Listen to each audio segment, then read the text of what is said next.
Yano pi ibit ban pha cha assembly namau sunram constituency how new arjar artholai.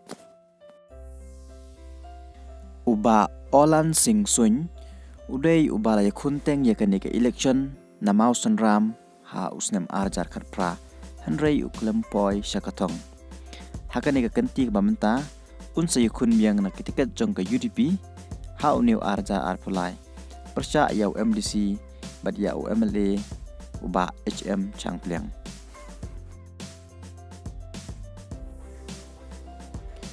Uba Alvin Saukmi udai UMDC jong ka NPP na mau sunram constituency.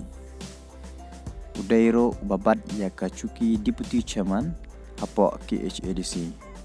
Ni usam larang ba unsa yakun ya kenika election na ketiket jong ka NPP persya yau ba HM Changpliang pad yau ba Olan Sing Suny.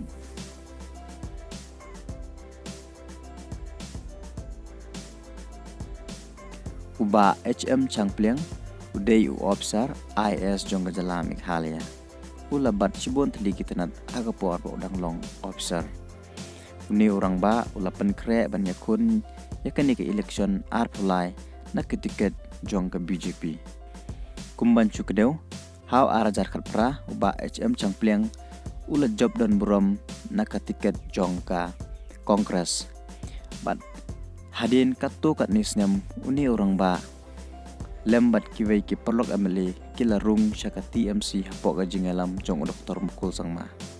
Bat hadin katu kat ni benai uni orang ba boleh resign no naka TMC bat ulah penkrak yala de banyak hun ya ke election naka tiket jong ke BJP.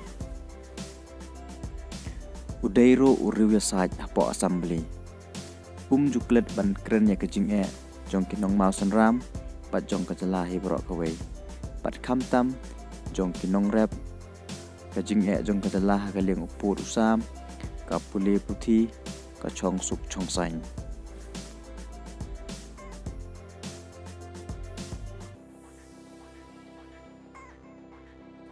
Keseng kongres kabalong keseng kabomdon MLA show hakani kajala menta kekenti kala sei sendon ya ukortong tau day ba Gopal Stone hinyauta ubanya aireng hakani ke election na mau sunram constituency pasya yoba Alvin HM Changpliang bat kiwai ki kandidat